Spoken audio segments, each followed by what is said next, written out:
Hello, everyone. Once again, welcome to the Vinyl Community Guncles. I'm Robert Fifth, and along with Mike from HubTunes, Craig from Craig's Vinyl Plethora, Richard from Calvin Wazoo. Those are the names of the YouTube channels you can find them on. And usually one of these guys will start off, but this time I just want to start off by apologizing for the last live stream, that 6.5 hour long mess that went on. It had for anybody. It started off okay. It had started off okay. But yeah, we can't be drinking like that on camera. That got X-rated, and that got completely inappropriate. Can you imagine the heterosexuals watching that? Wow. I only remember about 2 hours of it. Well, it's all documented, and I'm sure the people that were watching it completely sober remember the whole thing, and there were people. And I've been getting messages. So yeah. Oh no, really? Yeah. Oh yeah. Oh, did you know you said this? So did you know you were talking about this? I'm like, nope, didn't know that. Yeah, don't remember that. I mean, I could bring some of it up right now, but it's best to just apologize, make a broad apology. Yep. Sorry. I'd like to thank Nick Rudo for his kind attitude about this whole situation. I don't remember. Right.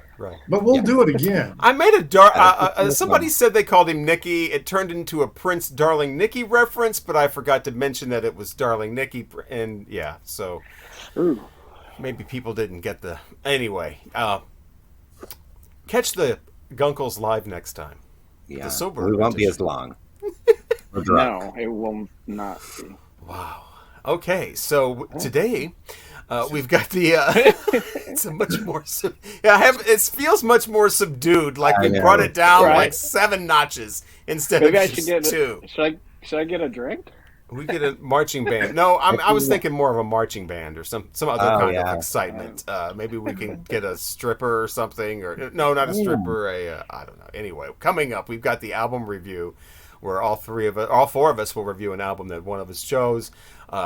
Mike will pick the scenario for what record would you pull, and now we're going to talk about the stuff we had growing up, the musical equipment that we had growing up.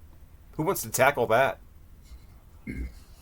Well, I can start off with the first thing that I had. My brother had one of those. It was like a suitcase, and then the turntable dropped, and then there were the 2 speakers on the side. I'm not sure like what brand.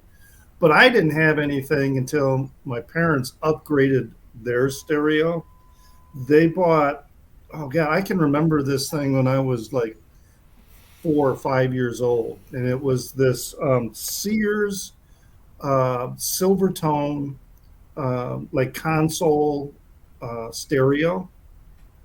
And my mother, she had records, and I would listen to records on it. And then right about maybe when I was 11 or 12, they upgraded to this other bigger console, this Magnavox that was like huge. And I got the old Silvertone, put it up in my bedroom, and then I had a really good tuner in it. I got really great radio reception with it. And I rigged it with because I picked up a few things. My dad used to build Heathkit radios and that kind of stuff.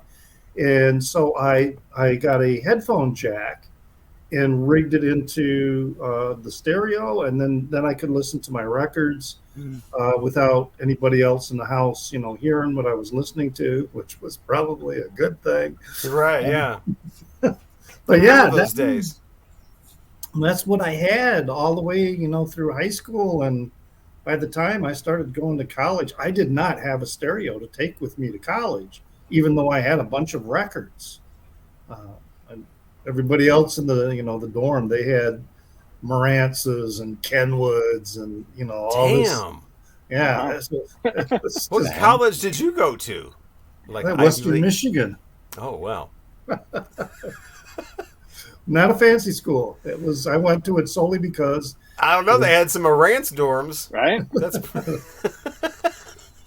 It was a party school, and that was my primary decision for choosing that college. Yeah, which probably was not the best thing in the world, but anyway, yeah, that's what I had, and it worked. I mean, it was actually a pretty good system, especially with the headphones. I had that for like years, all through high school, from junior high through high school.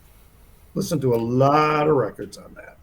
I have a big console that it's probably, I think it's a 1965 console. I have it. It's in great shape. It's mint condition. It's only had one. I'm only the second owner. And you're right. The tuners on those things, this thing gets great reception on the tuner, even today. Yeah, it's amazing. Yeah, And the sound isn't horrible. I mean, it's the old Garrard, turntable. Right. But you get a good set of headphones, and then it'll be really, really good. Yeah.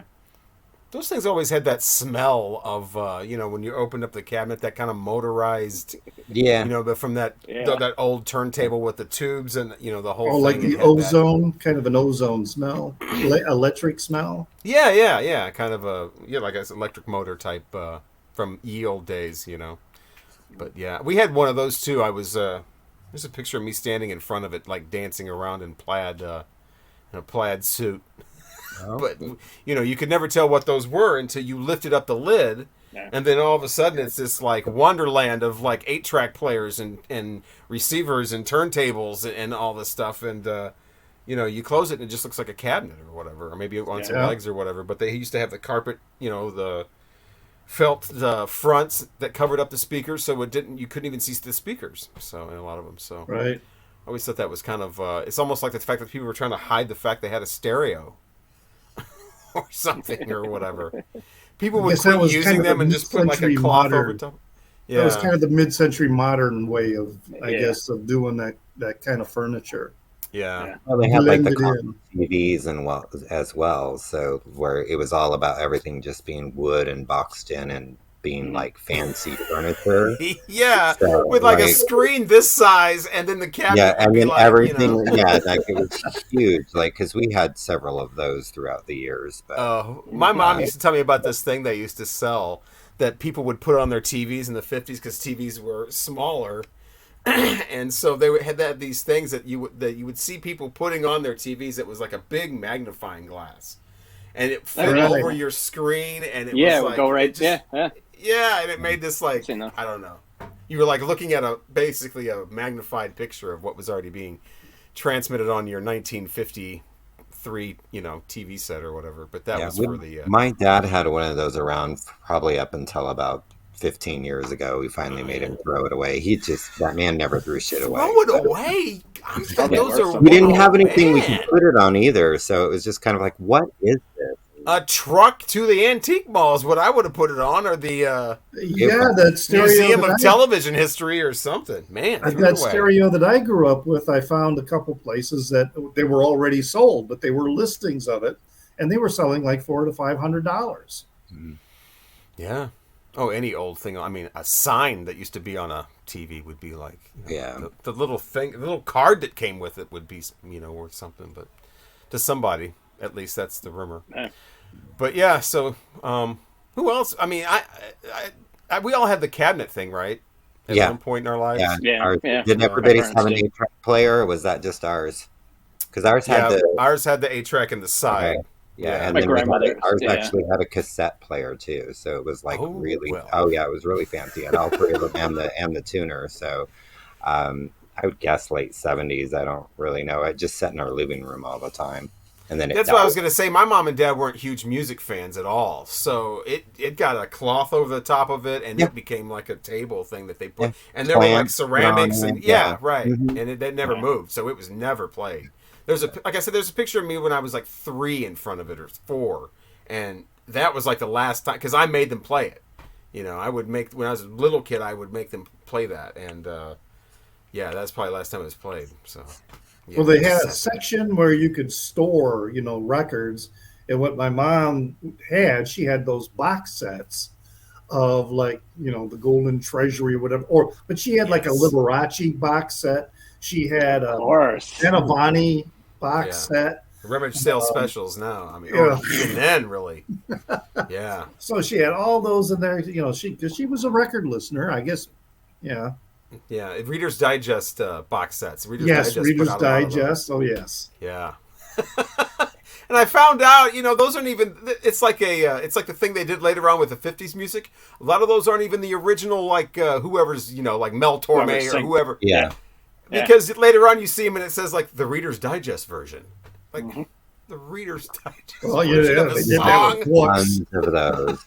They edited books. Right. Yes. I've got a couple of my mom's up in the closet. They're records I wouldn't. Your mom's in a closet? No, my mom, well, she's in heaven. But no, I have a couple of her Reader's Digest sets. I have them in my closet upstairs, but the records are just tore to shit. So it's like, but I can't seem to get rid of them because that's what I remember her having the most. You know, just like I have a box of my grandfather's 45s that are just in terrible condition and not even worth trying to play, but they were his. So it's just kind of like, and it's just taking up space. But you did a video about those, didn't you? Yep. I remember that. I had and this is before I was into records. It was easier for me to get cassettes. So in the 78, 79, even early 80s, I had the little Radio Shack tape recorder. Wow! And with the player, one speaker and the with the one little speaker. I mean, you guys all, and it had the handle that slid in and out. And I mean, I still have. I pulled my Gary Newman Pleasure Principle. Yes. Wow! Yes. Wow. This is the actual cassette. I've had it all these years, but I used to listen to this over and over and over and over, and that's like 79, 80. And I listened to like Queen. I had Queen. News of the World was huge, and that era. And I listened to that on that. I listened to everything. But the best part I could do was I had an external microphone, and I would sit in front of the television in front of like Friday night videos and Saturday Night Live and the Midnight Special and like everything. And I would sit in front of the TV and I would record. I would just hold the microphone in front of the television and record stuff, and then just listen to it. I'd make like little mixtapes of like artists who are on Saturday Night Live. I used to do that. That's how I started with the Beatles. I used to do the cartoon. The Beatles cartoon would come on. Oh yeah. And this was way before I had like the the boom box or whatever with this was the same thing, like a little recorder with the condenser mic or whatever it was they used to. And help that to the TV, and every time the song would come on, and ended up with a Beatles tape. That was actually my first Beatles album. Really, was this mixtape off the Beatles cartoon, and they would all end with these stupid cartoon voices saying like one or two words or whatever, and then would cut off. But Friday night videos. That was like that was what we did. We didn't have cable, and then the show Friday. The show Fridays. Remember Fridays? Oh yeah. Yeah. A lot of anytime they had a lot of them. Anything that had musical guests on it, I would sit in front of the TV and just record. Just hold my shaky hand, like throughout the whole would you have anybody else in the house, like siblings or anybody, like totally disrespecting what you're doing? Knowing that my sister, my sister was younger, so she didn't care. She was 4 years younger, so she was. Would they go out of seemingly, allegedly, go out of their way to maybe seem like they, people would come into the room yelling things and willy nilly that they would never do any other time unless they saw me with a microphone trying to record. Yeah. You'd have random like, oh, what time is it? Or just some as loud as possible, or I actually have a tape. Well, that's 3 clocks right there where they've always been. But what time is it? Okay. We have a tape still that my brother John and I were recording the radio. And it happened to be Culture Club, and It's a Miracle. And we're just singing it, and we're singing along with it. And then my dad comes barging in our room and starts screaming at us and telling us our room is dirty, and he's going to mop the floor with us, and blah, blah, blah, blah. So I have that wonderful memory of my dad threatening our lives. And we were just trying to record Culture Club, but, that's what happened a lot with us. Yeah, I have my dad complaining about a door being open and we're not air conditioning the whole neighborhood. I just sucked this son of a bitch. Slam. We didn't have air conditioning, but he once made my friend spilled water on the floor, and he once made her get the shampooer and sop up literally like a small glass of water on the fancy carpet. And so he literally pulled out the shampooer and made her shampoo, like sop up the water. I'm like, it was not even a glass full. I was like, how long after that was she still your friend? She's still my friend, but okay. yeah, she says that all the time though. Remember the time I spilled water on your dad's fancy carpet and he made me get the shampooer out and sop it out? I'm like, yeah, I remember that. But God, wow. Yeah, those are good. Because water can stain, so it's a good thing that. Well, and it was lovely. You're not supposed to put on records, apparently. Yeah, watch out for water, and it was lovely shag carpeting too. So but it was really expensive carpet. But oh yeah. I didn't know what the difference was, because when he shampooed it, he got it wet with water and soap. So what is the difference from just an ordinary glass of water? Right. The man never made sense to me. So such a passive-aggressive way to teach someone a lesson. I bet she never spilled any water on any other floors. Oh, no. Walking around with a tight grip on every glass for Yeah, and also the other thing is break it in your hand. We weren't actually allowed to have food and water in that room, so that was the other reason that he made such a stink about it. You broke the rules. Well, now the plot is coming out. Yeah, I had a friend next door, same thing. His mother had this living room. We were not allowed to go in the living room. Then you don't go in the living room. How simple. Well, see, our living room that we weren't allowed to, it was only went for special occasions and when you had people that you wanted to impress over because it was the nice room, but you had to walk through the front. I mean, you walked through the front door, you walked through that room.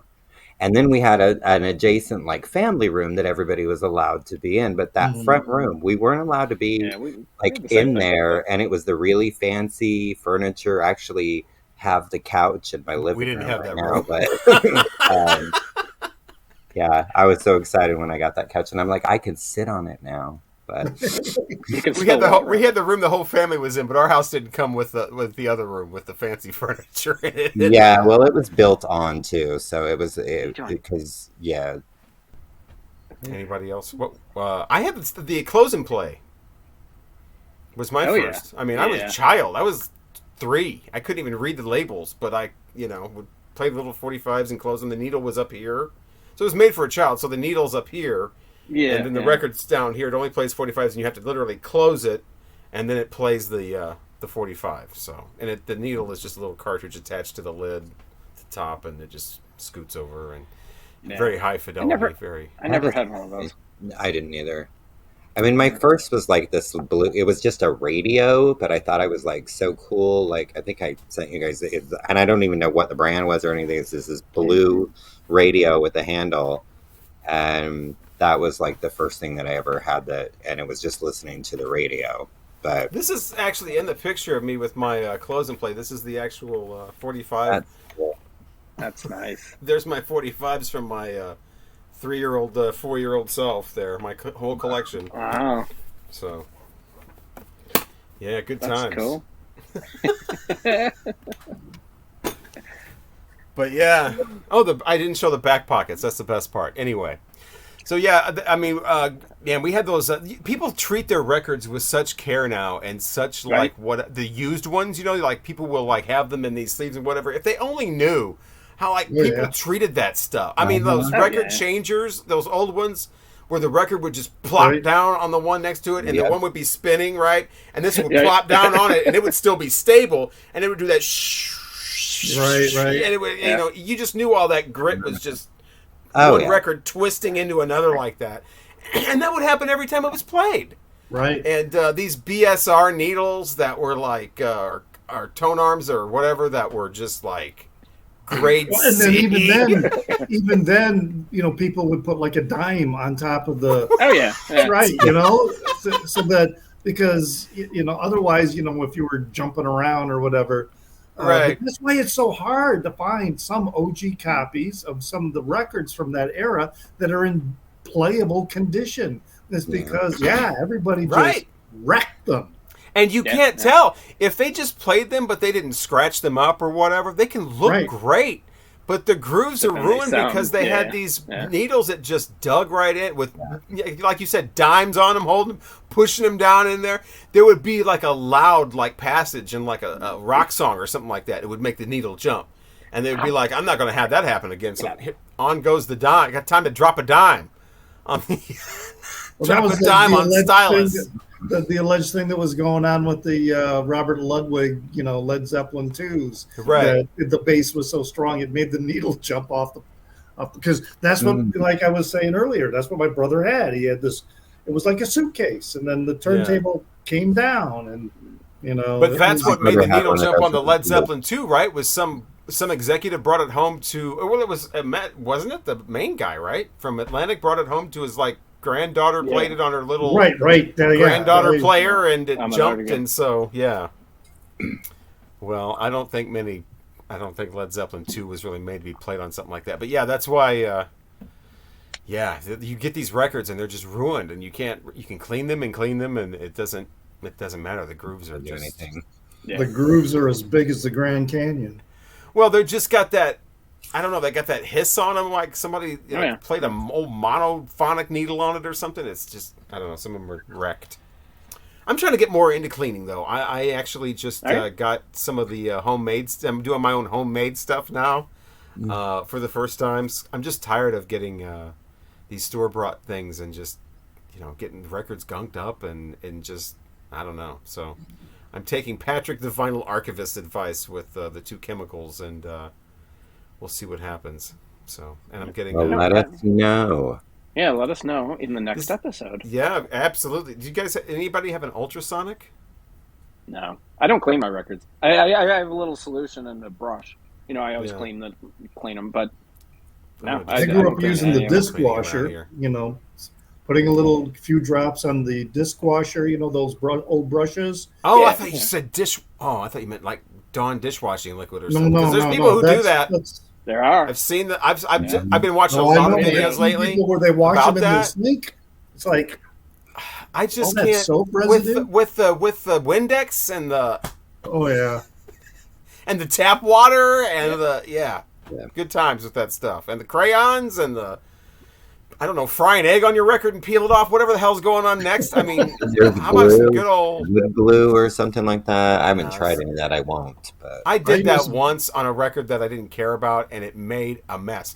And what happened was the glue on the very outer, it peeled off, and the record, I don't know if it cleaned it or whatever. It got either. I looked at the glue once it's gone. You could see the imprint of the grooves on the wood glue thing that you pulled off, but I didn't necessarily see any dirt or any kind of grimy discolorization or anything, so I don't know what it pulled out. The record sounded pretty much the same, but it left these little pieces of little crystals of glue all around the outer, where you would first set the needle to start the side, basically. So that was a nice bonus. So I basically wouldn't have listened to that album anyway, but I know not to put that on because it's got little glue bits on the outer rim. So good times with that.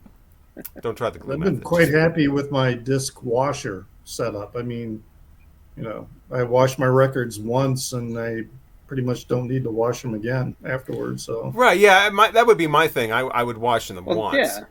Yeah, I would wash once. But you don't wash yours, but you get a lot of newer stuff. You're always buying new. Yeah, my whole whole thing is buying used stuff.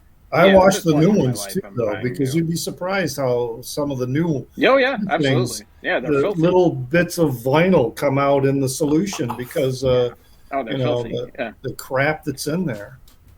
I've considered getting an ultrasonic, but I don't know. They're expensive. And Steve Carlson did a video where he used someone's ultrasonic because he got some records from. What's his name in North Carolina? Dylan. Of some old, and they were records from Africa, so they were dirty and just terrible. And because Africa's dirty and terrible. Did everybody catch that? I did. Well, I did. Richard. And so he washed them, and they sounded pretty good. I mean, some of them were because they were records from the 1970s, and. But AC/DC, Random Highway to Hell from AC/DC. No, you were talking about new records, and I don't. Like I said, I don't buy a lot of new vinyl. So if I get new records, it's probably because it was a present, or something like that. Amazon's a good, if somebody wants an Amazon thing or something that you can just, it's going to be newer stuff. It's easy. I was shocked. This was one of the more expensive ones. I was shocked how this sounds, when the songs aren't playing, especially the inner part, the inner groove when the entire side is over. As soon as because it's kind of hard to hear surface noise with this album, but as soon as the guitars are down out and the song's over, it's like, it's like something you would have picked up at a rummage sale, and this was brand new. Yeah, and just not cheap, like $35 for a single disc. That's not a audio file. It's just a generic release, Man, it's like that's not right. I have a newer pressing of that. I don't recall mine doing that. Well, mine and I think I don't even think I cleaned it. I think I left it that way just to show. But it's got a huge, like, what looks like it might be a finger. No, I must have cleaned it off. It had a huge, like, finger, like, dirt thing going across. Oh, I bought new records with handprints on them. I have too. Because the QC at some of these record plants is just like blows my mind. Zero. I mean, you would think at the very least somebody would have gloves on. The little rubber. Yeah. I mean, but no. I mean, wow. So yeah. Anyway, I don't buy a lot of new vinyl, and. So I get a lot of stuff at antique malls and flea markets and used from Discogs with people talking about near minus, and it's about G+. And one of the things I always like to try to do is bring these old records kind of back to life. And I've been able to do that with a certain amount of success. And I just want to see if I can take it to like the next level of that, I guess. Yeah. So it's kind of a fun thing to be able for me to do. To find old records and clean them up and see how good I can make them sound. But so yeah, I'm gonna try the ultrasonic. I've never had one of those before. But have you bought one? With the concoction? Yeah, it's on the way. I don't have it yet. Which one did you buy? I got the honey something guru. Honey Badger. Guru. Yes, honey badger. I love the honey badger. Honey bear. That's what it was. It was out of the back of a van. The guy who sold it to me had these like things hanging off his hat. The honey bear. Humming Guru. It was again recommended by the Vinyl Archivist. Well, he knows his stuff. So. He does. Well, that's my whole thing, is that you watch so many YouTube videos, you don't know who a lot of these people are. You read all these articles, and you definitely don't know who those people are. And you got people, like I said, on there with window, cleaner. And so it's like you find somebody that's like, all right, this guy, he's playing his albums. He obviously knows what he's talking about because you can hear how good they sound. Everybody, he does those auctions. Everybody he's ever sold an album to is always commenting, saying, I can't believe how clean these are. These are the cleanest records ever. So you find somebody like that, it's just like, all right, I'm just going to copy what you do. Let's just make it simple here. Right? That's a no-thinking process. That's just like looking over on somebody else's test. I just do what are you doing? I'm going to do that. That way I don't have to understand chemical compounds and wetting agents and things like that. But, let us know how it goes, because I'm still considering possibly doing it. So and I'll do sound samples and stuff like that. I'm not going to be one of these people there's a lot of videos where people pull out the record and go, oh, look how shiny it is. It's so clean. Cool. Don't forget to hit the subscribe button and it's like, we're not going to play this. Right. Because like we just said, you can take rubbing alcohol and put it all over record. If you just want to make it look shiny, you can put Windex on it. I mean, if that's all you care about is how it looks. But yeah, good times. Good luck. I gotta stop saying that. I gotta come up with another way of good time. I'll start doing it. I'll probably bring finger pistols back. Yes. Oh, what were we talking about? I have no idea. Yeah. Your Sonic thing. Yeah, I took us way off the path with Sonic cleaning. Is it time for we got what are we doing? A half hour? Should we dive right into the album review? Yeah, we can do that. All right. This is you got okay. I'd like to again apologize for the live stream that we had. It was obviously took quite a toll on all of us, not just me. Almost a week later. Gun shy. All right. Wow. It is like It was my recommendation. See him in here.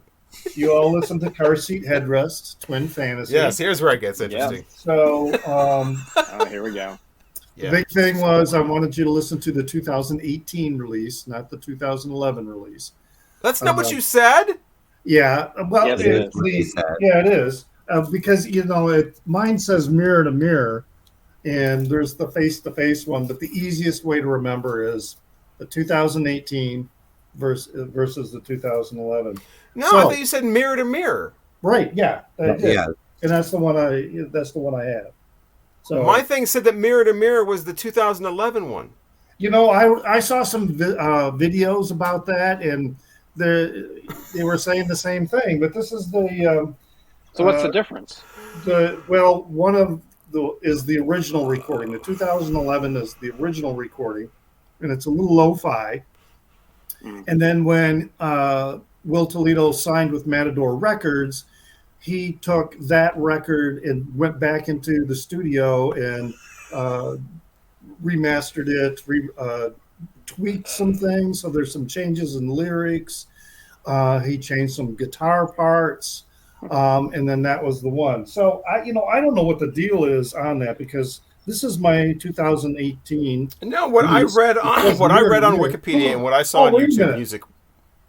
My side D says face to face. And then the side B says, anyway. What I read on Wikipedia was Home Slice came out with an album on Bandcamp in 2011 called Twin Fantasy. Didn't have any subtitle. He decides to remake it years later and call it Twin Fantasy Face to Face. When that happened, the 2011 release was renamed Twin Fantasy Mirror to Mirror. Mirror to Mirror is the one you said to listen to. That's the 2011 one. And I misspoke. I just listened to the 2018 because he also said that. Listen to the one that was done in 2018. That's what I did. So you guys listen to far superior album than I listened to. Because basically what I listened to would be considered like the demo version of what you guys listen to.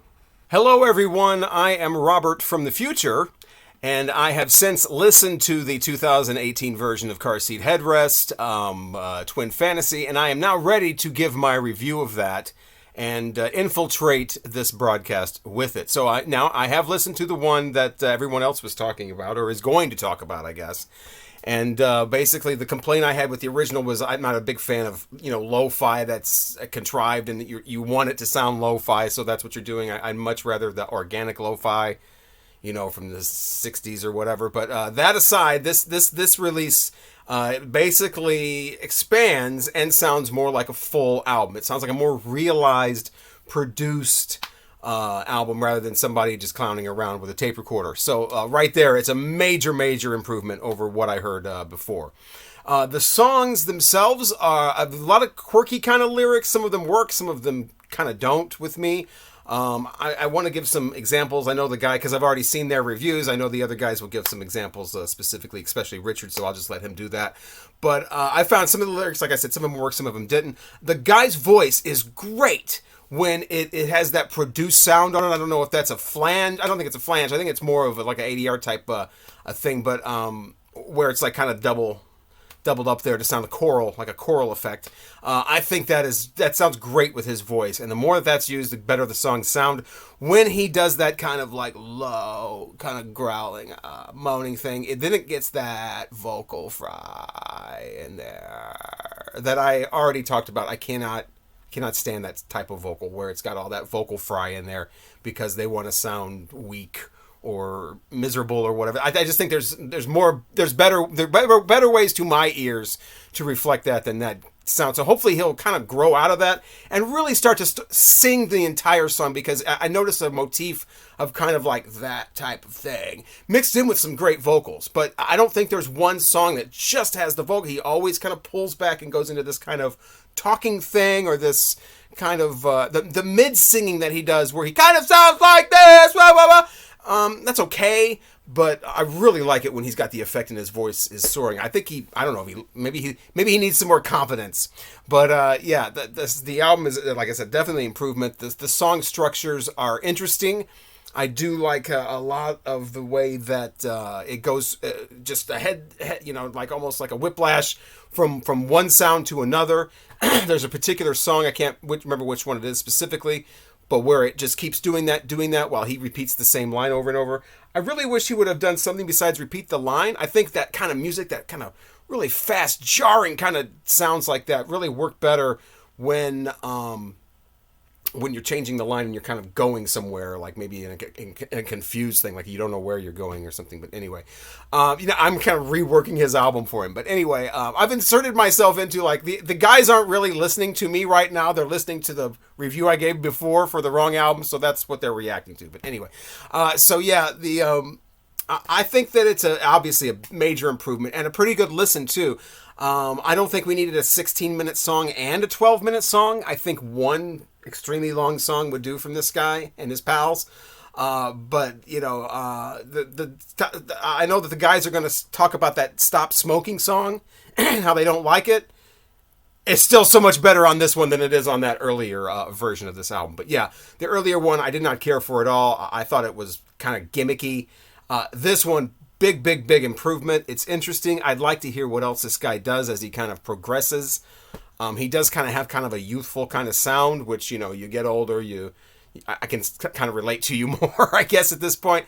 So I will give this, I don't know if it's Face to Face or Mirror to Mirror. I know it's the 2018 version of Car Seat Headrest, Twin Fantasy. I will give 3.5 rainbows. I could go. You want me to go next? Go. Okay. I've heard this album before, but I've never done a deep dive on it. Isn't this kind of like the album that kind of put them on the map? Yes. Yeah, in a way, because this was one of the first ones that they got with Matador Records. Okay, yeah, that's what I thought. Because before that, the only way you could listen to them was digitally. Okay, yeah. So I've heard it before. I don't own it. I love the opening track, "My Boy." I absolutely love that song. The next song, the epic 7-minute long, what is it, Beach Life, and I took notes this week. Beach Life in Death. He talks about death a lot. I like the slower parts of that song, and then the sped up faster I didn't care for as much. And I'm normally like, if there's an 8-minute song on a record, I'm usually all over it, but it didn't. Yeah, maybe I need to listen to it again. The "Stop Smoking" song, I'd rather chew off my left arm than listen to that again. But we love you. Stop smoking. We love you. Stop smoking. We love you. Whatever. Stop smoking. We love you. Go ahead, Mike. And we don't want you to die. "Sober to Death," I absolutely loved. I love that song. "Nervous Young Inhumans," fantastic. Another great song. And then my favorite song on the record was "Bodies." I think Robert will actually like the second version of it. I think it's a great song, and absolutely fantastic. And then there were a couple of filler songs that I wasn't real crazy about, but I did like the final song, "Twin Fantasy," the closer on the record. I really like that. I really like this record. I did look it up. I was thinking about purchasing it. It's not cheap. It's about $45. So, if I stumble across it, maybe one day I will buy it. Definitely. I would give it. And there's a couple of fillers. I'm going to give it like 3.5 rainbows. All right. And that leaves Craig. That leaves me. Hi. Okay. I feel like I'm almost gonna mirror Mike. But "My Boy," I really liked that. The Beach Life Death thing or whatever. Okay, wait, because was the version I listened to was almost 14 minutes long. So maybe it was even longer. Yeah. It's a longer song. Yeah. And I just looked at it as 13:18. It's actually a suite if you think about it. Yeah, it seemed like it was trying to be a suite. It was a little too much, but there were parts of it I really liked. Because I thought it was a different song, and then I went back and looked at it, and I was like, "Oh no, it's the same song. He's doing like a sweet thing." And then he lost me when it got harder rocking. I don't know why. Yeah, the "Stop Smoking" terrible, and "Nervous Young Inhumans." And then Bodies was my favorite song on there too. So the rest I just kind of couldn't really get it. I had some, like, there were moments like I felt like I was listening to Arcade Fire, but not as good. And then I even felt some, like, like early synth pop influences, kind of like mostly on the first track, I think it was. Um, but yeah, definitely Bodies was the standout track on this. I listened to that one several times. I listened to the album in total, I think 2 times, and then I listened to other tracks like more than that. But that was the one I listened to like 4 or 5 times. But I would give it 3.5. I like his vocals too. Yeah. 2 very different reviews, same rainbow count. Weren't they almost the same though? We should have done 1 through 10 or something. These are really tight. Okay. Well, my review, as you anticipate, is probably going to be like very glowing, because to me this album is realistically one of the most important pieces of pop music to have come out in a long time. Now, Craig, you talked about the influences of, that you could hear different pop influences. What's Trio? No one's showing the album, and this is the closest representation I have to what it looks like. So I thought I would. Well, that's Da Da Da. That's a terrible song, by the way. But Da Da Da. Isn't it just white with a cartoon like that on it? Oh wait, hold on. What are you doing? Anyway. Yeah. Can you? Oh wait. Kind of. It's got a glare. I'm trying to see that. Yeah. Well, let me. But you're right about the pop influences. One of the things that I found remarkable with Will Toledo's music is that he takes a lot of pop hooks and he uses them very effectively in all his material. I mean, you can recognize bits that he's pulling from, whether it's the Beatles' Revolver, or if he's pulling something from the Beach Boys, or even The Wall. He has said that the two major influences on his music writing has been The Wall and Beach Boys. It is kind of a dark thing, because now the whole album is about him having a brief love affair with a trans person before they went from male to female.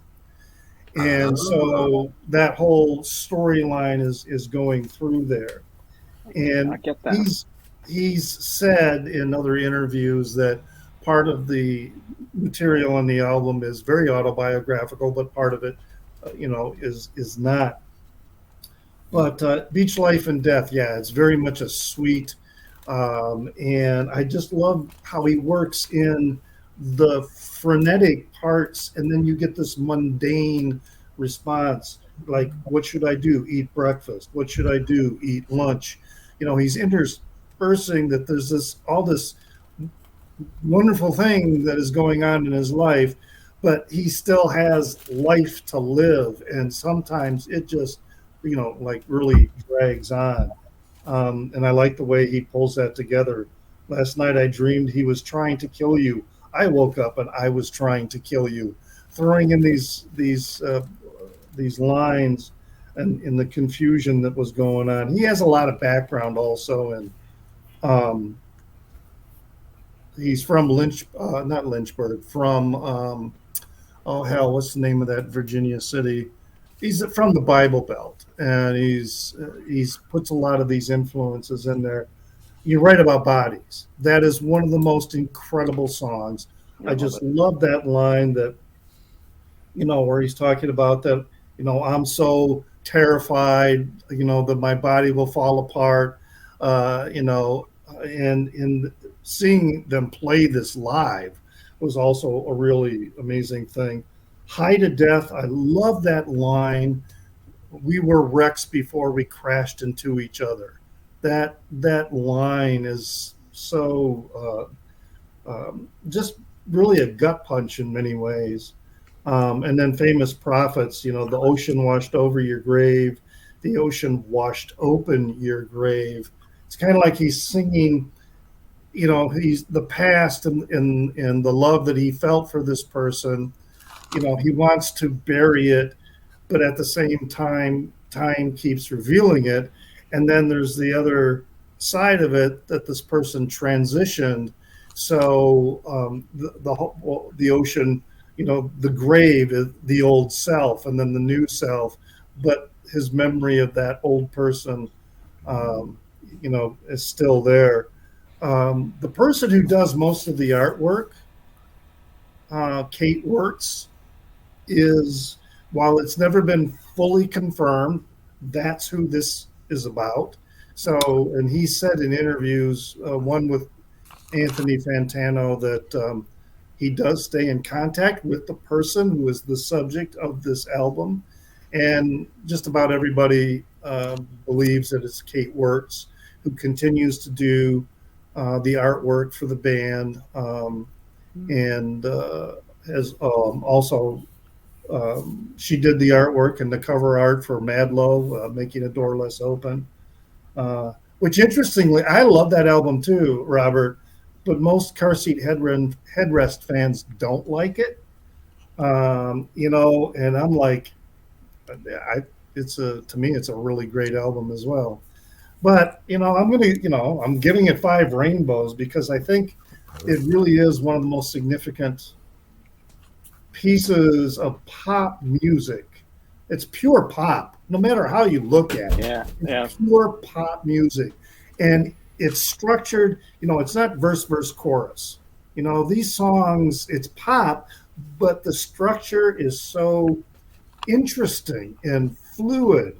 And the lyrics, he brings in not just a lot of personal references, but also a lot of literary and biblical references, because of his background in the white evangelical Christian church. It's a great album. I love it. Has some of my favorite songs on it. And how many albums do they have out now?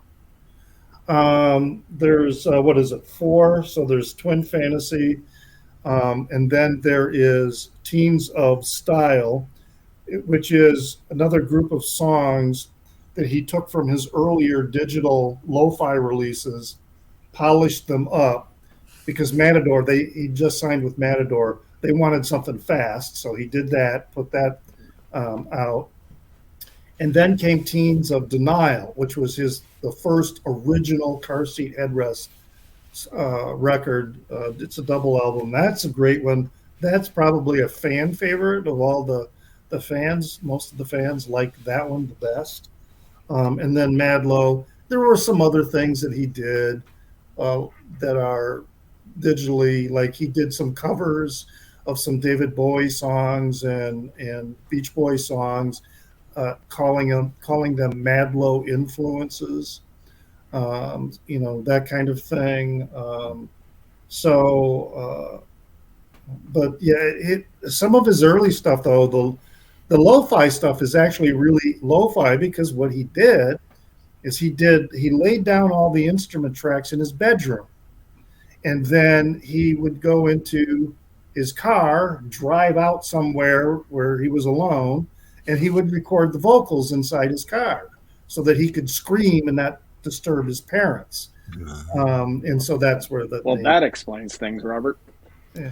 So he recorded everything on, like you were talking about, that cassette player, the rectangular cassette player. That's what he was recording his music on. Right, out of choice. That was what I was saying. You would do that in the 70s if it's out of necessity. In the 2011, you do that because you're choosing to do that. Mm-hmm.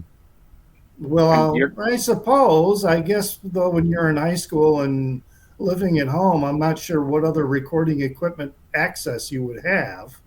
So, any kind of iPhone or any kind of phone or any kind of digital thing on your computer. Daniel Bedingfield had a number one hit. Well, he used his computer as well for Windows 98. But that had some engineers quite frightened. Like, oh wow, am I going to become obsolete? But yeah, I mean, it's what a lot of those, when they want to go back to that analog sound. But it's a sound. It's like, that's all the point I was making. It's not a thing like '60s garage rock where this is all we have.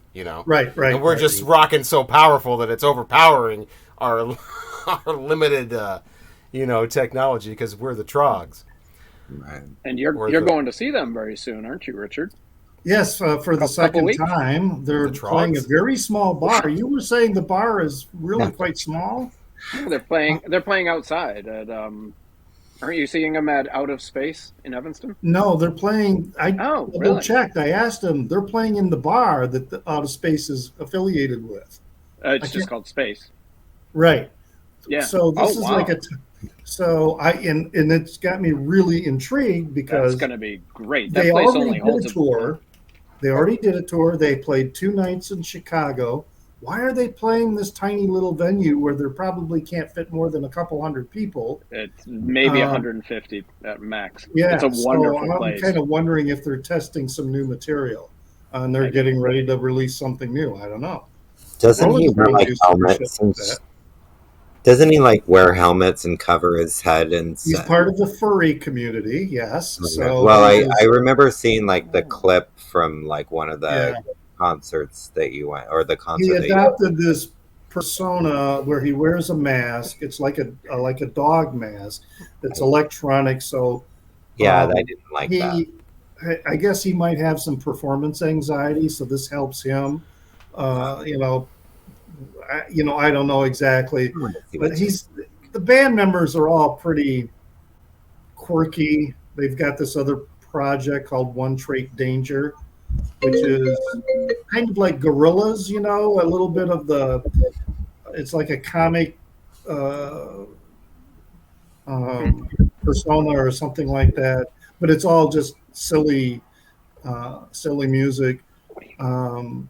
I don't know very much about One Trait Danger, but yeah, I'm going to be seeing them in the next month at this place up in Evanston. I do have an extra ticket. I got 2 tickets, and the one person that I thought was going to be going with me is unable to do that. So I have an extra ticket for anyone who wants to go. Yeah. I will think about it. When do you remember? We'll talk later. Yeah. I got my calendar's filling up fast. So tentatively, it's 14 rainbows. If Robert does not change his mind on the 2 rainbows, then it will be more. So you? That's all right. Yeah. So I added your 2, so it's 14 with your 2. Yes. But we'll see if you change anything after. I don't know. Maybe you won't. What I want you guys to do is at least listen to 20 minutes of version 1, which is called Mirror to Mirror. Okay. I'm going to. Okay. I'm going Listen to that 12-minute song on there. Oh, I don't. And you see now the come back with a review. Car Seat Headrest fans, when it comes to this album, they prefer the 2011. Oh yeah, there's always going to be people that. Yeah, there's those. I want the original. And I've listened to both of them, and I definitely prefer the one that was done for the 2018 release. Yeah, this is so much better organized, recorded, polished.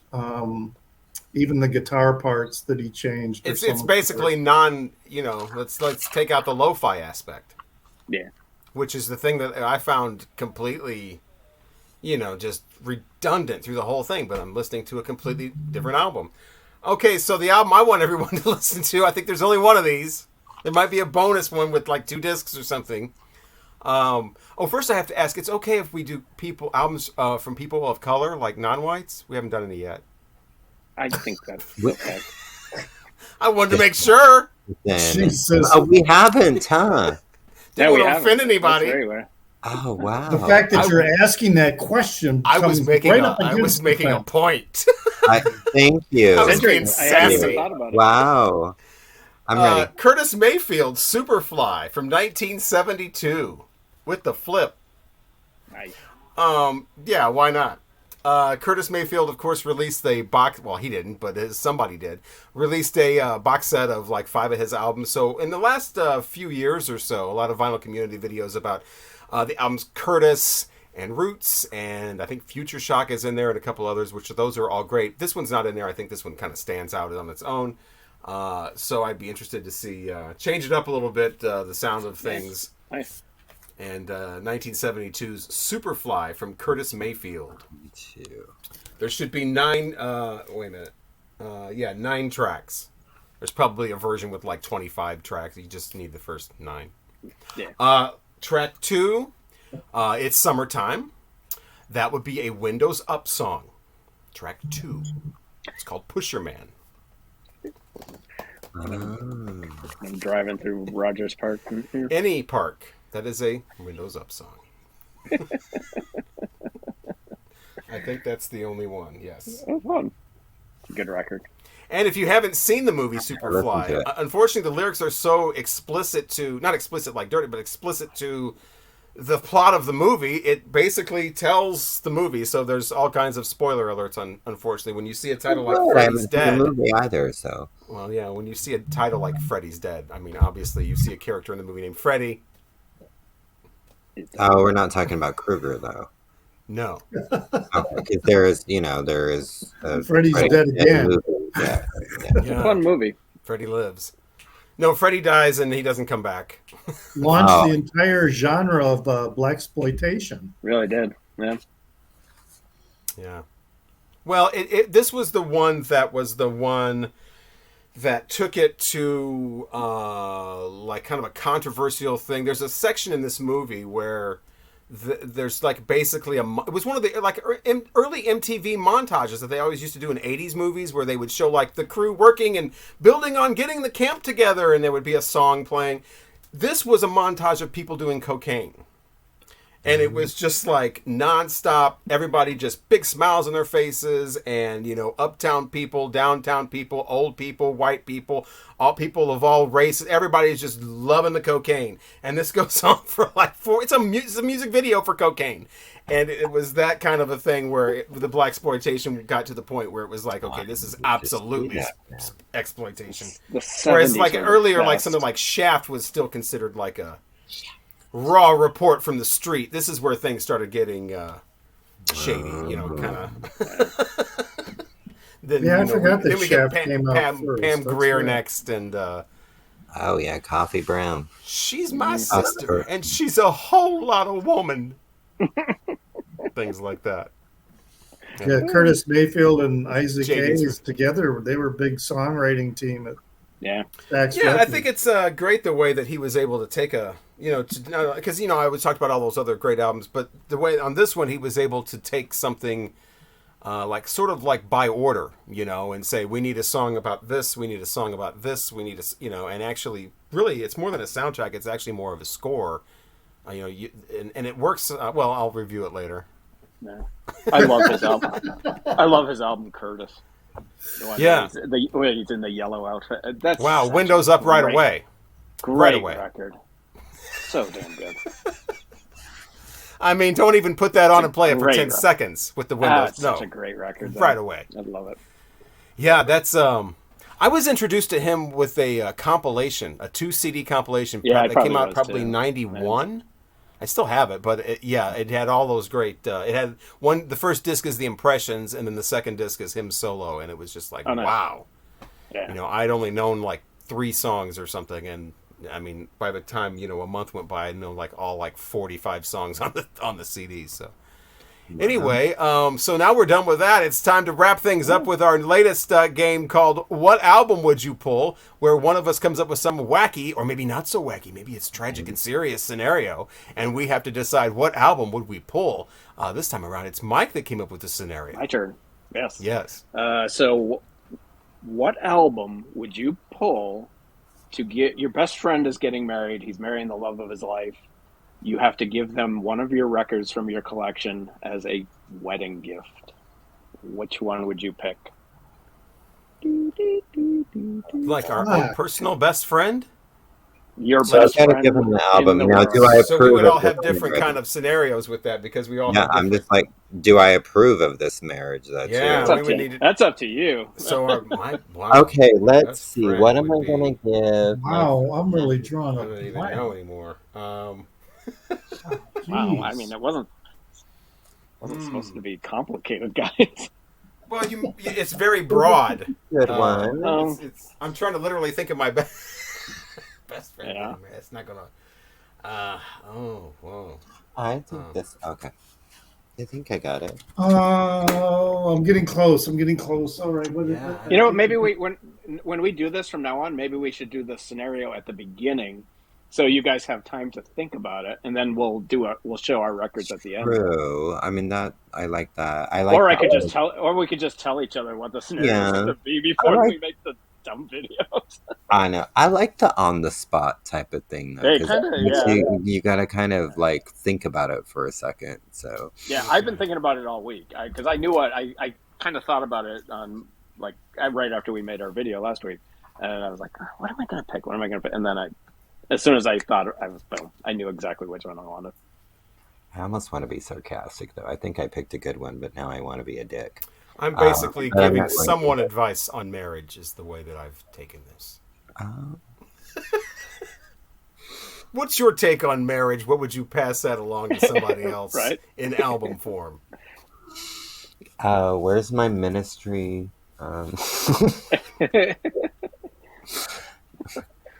Yeah, you need to go into the country music for that. Some Johnny Paycheck or something. I consider Travis the country music. Yep. Or Tammy Wynette. Oh, Tammy. I could be like DIVO. Right. I can't even spell, apparently. Dolly should I go as well? Should I go first? I ended up pulling 3, given different scenarios. Do I approve of the marriage? Do I not approve of the marriage? Well, I said, I attacked it like this is my take on marriage. This is what I would give anyone to say. This is what I feel about. Go first. Okay. Well, I would do this 12-inch single of The Cure's Lullaby. Because marriage can be sweet and dreamy and like a lullaby and wonderful. But keep in mind, it is going to be the same fucking song 5 times over and over. There's a slight variance here and there on some mix, but it's really the same song. Over today, tomorrow. Get ready for that same. You hope you like that song, because it's the same song. About 5 times. Sweet though, sweet and dreamy. Sweet and dreamy. I changed my mind. And the cure for all of your ails. Marriage. But Spider-Man is having you for dinner tonight. Isn't that Lullaby? Well, yeah, I guess Spider-Man's going to eat you. Are you thinking Love Song? No, the Lullaby was sweet and the lullaby, not necessarily the Cure's Lullaby. I love that. I was just like, but Spider-Man is having you for dinner. Yeah, like a black widow eats her mate. Okay, there you go. Yeah, that's congratulations on your marriage. Yeah, Richard. Well, being wishing them all the best and feeling the moment and all that, I would probably give them this single of Donna Summer's "I Feel Love." It's just wishing them the best and hoping for the best. However, if I had a little bit of skepticism, I think Robert has something to say. That's why you get the 12-inch single, not the 7-inch. That's what I was going to say. If I was a little skeptical, I would probably give them A Hard Day's Night. Or Help. Oh, yeah.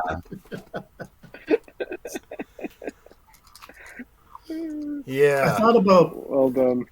Zuma because, you're such a stupid girl, but that's only if I disapproved of the spouse. And that it would have to be a girl. It could be a guy they're marrying. Your friend could be a girl. Craig is changing his mind. Yeah. Oh, we went from Tammy Wynette to Sepultura. Well, from Sordid Lives. I just Speaking had this of hard vision of Sordid Lives when you said Tammy Wynette. Which, the problem I have with the beginning of that movie, this guy's supposed to be such a fan of Tammy Wynette and lip syncs her songs since he's been 5 years old, but he messes up. Yeah. It's like, no, that's not going to work for me. Anybody that's been lip syncing Tammy Wynette, since they were 5 years old is not going to But he's also a lush. Yeah. And 150 years old. But it's when the camera's right on him. And I do like Leslie Jordan, though. He's hilarious. I like the series better than the movie, actually. The series, and they had the wedding. The series was great. Yeah. Okay, Craig, you're up.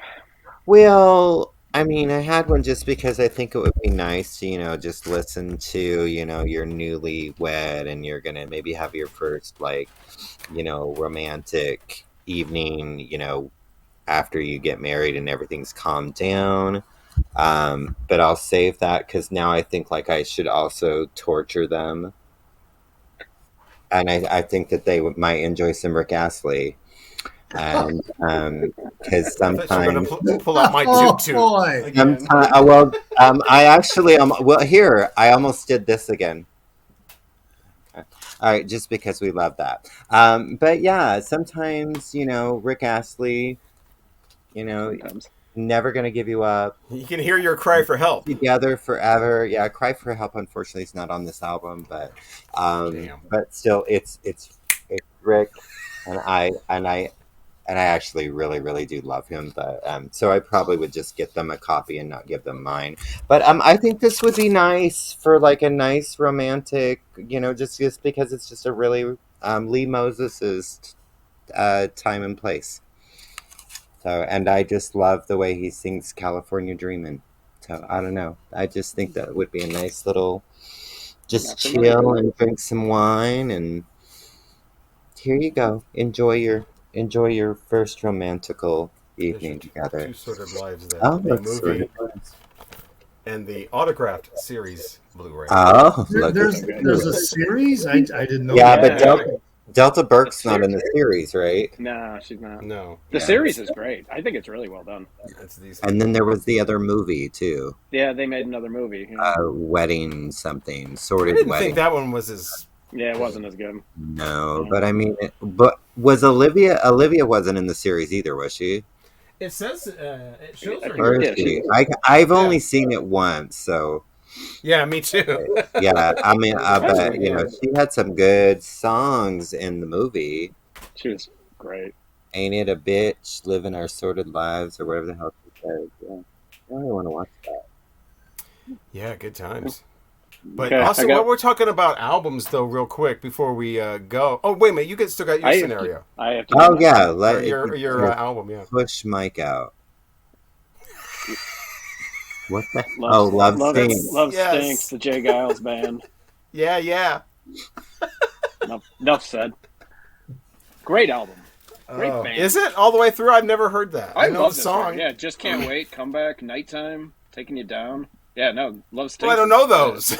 That's why I'm asking. So the walls come tumbling down. This is a great record. It really is. I love this band. I got to see them live in 1981. Oh yeah, they're like a party. Absolutely. Group. I got to see them live in 1975. And weren't they great? Oh, they were. I saw them on MTV. I can't remember the guy's name, the harmonica player. Magic Dick. Yeah, Magic Dick. Magic Dick, he had a belt with harmonicas all around his belt. Yeah. And he'd be playing, and then he'd grab one and throw the other one out into the crowd, and then he'd be playing again because he wore it out. Band. Yeah. That is a party group. But you showed that album Goat. The Goat. What was that called? It had the pink triangle on it. Right. Because I was editing that. I was putting that one on YouTube, and I listened to a couple of those albums. The Bill Withers one. I knew all the songs, so anyway. And then that one, and wow, that's a great album. Did you like it? Yeah. Oh, very cool. All the way through. That was wild. Her vocal, the first time I was listening to it, I wasn't real keen on her vocals, but the more I listened to it, I was like, no, this works. It's really good. This is the Goat album I have that I was telling you about. Is it the same group? Yeah. Yeah. Oh, yeah. They had those. They had this whole costume thing they do. Right. Yeah. Yeah, I knew nothing about them, and we were in that death metal record store. I didn't know. I mean, everything was. And they're not even close. They weren't. I don't know why that record was in that store. And Logan saw it, and he's like, "Mike, this is exactly what you love. This. It's very tribal. It's very it's got some. It's like cool. If I saw the song titles first, I probably would be like, no, because it's got some like. Yeah, but I would never. The music's great. I love those. I love those vocals. And it was cheap. It was only like $8. So. Yeah. Oh wow. Oh. Yeah, I'm gonna have to check that out. Some more of them. Those guys out. But interesting band. That's a great way to wrap it up with our take on marriage through albums. Join us again next time. We are the Vinyl Community Guncles. We'll have a whole new album review where we all talk about Curtis Mayfield's Superfly, a whole new scenario with what album do you pull, and all kinds of fun topics, leave topics that we should be talking about if you want in the comments section. And be sure to like the video and please consider subscribing. So if nothing else, you'll know when we go live.